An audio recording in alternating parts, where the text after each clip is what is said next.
آخرت 5۔ صحیح مسلم نمبر 7232 میں موجود ایک حدیث میں حضور نبی اکرم صلی اللہ علیہ وآلہ وسلم نے نصیحت فرمائی کہ قیامت کے دن لوگ اسی حالت میں اٹھائے جائیں گے جس حالت میں وہ زمین پر مرے تھے۔ اس کا مطلب یہ ہے کہ اگر کوئی شخص نیکی پر مرتا ہے تو وہ بھلائی پر زندہ کیا جائے گا، لیکن اگر وہ برائی پر مریں گے تو وہ برے طریقے سے اٹھائے جائیں گے۔ ایک مسلمان کو یہ یقین کر کے غفلت میں نہیں رہنا چاہیے کہ وہ اسلام پر ایمان رکھتے ہیں، یہ اس بات کی ضمانت دیتا ہے کہ وہ مریں گے اور قیامت کے دن اچھی حالت میں اٹھائے جائیں گے۔ اگر وہ اللہ تعالیٰ کی نافرمانی پر اڑے رہیں اور پھر اسی حالت میں بغیر سچی توبہ کے مر جائیں تو وہ برے طریقے سے اٹھائے جائیں گے۔ قیامت کے دن اس شخص کا کیا بنے گا، اس کا تعین کرنے کے لیے کسی عالم کی ضرورت نہیں۔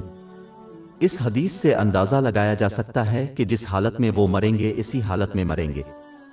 یعنی اگر وہ اللہ تعالیٰ کی اطاعت میں زندگی بسر کرتے ہوئے، اس کے احکام کو سچے دل سے بجا لاتے ہوئے، اس کی ممانعتوں سے اجتناب کرتے ہوئے اور تقدیر کا مقابلہ نبی کریم صلی اللہ علیہ وسلم کی روایات کے مطابق صبر کے ساتھ کرتے ہیں تو وہ ان کے لیے نیک عمل کریں گے، اچھی حالت میں مریں اور اس لیے اچھی حالت میں اٹھائے جائیں، جس میں صالحین کے ساتھ اٹھایا جانا بھی شامل ہے، جیسا کہ وہ عملی طور پر ان کے نقش قدم پر چلتے ہیں۔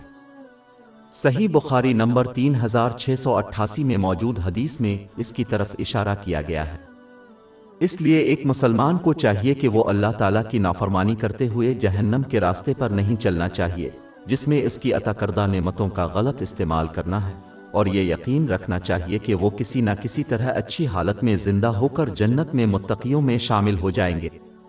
باب 20 طٰہٰ آیات 1-2-4-1-2-6۔ اور جو میری یاد سے روگردانی کرے گا اس کی زندگی تندرستی سے گزرے گی، اور ہم سے قیامت کے دن اندھا اٹھائیں گے، وہ کہے گا اے میرے رب تو نے مجھے اندھا کیوں اٹھایا جبکہ میں دیکھ رہا تھا؟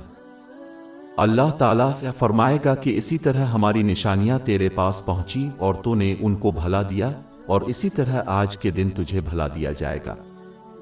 ہماری ویب سائٹ www.shekpod.com پر 400 سے زیادہ مفت e books, audio books, infographics, podcast اور بلاگ دستیاب ہیں۔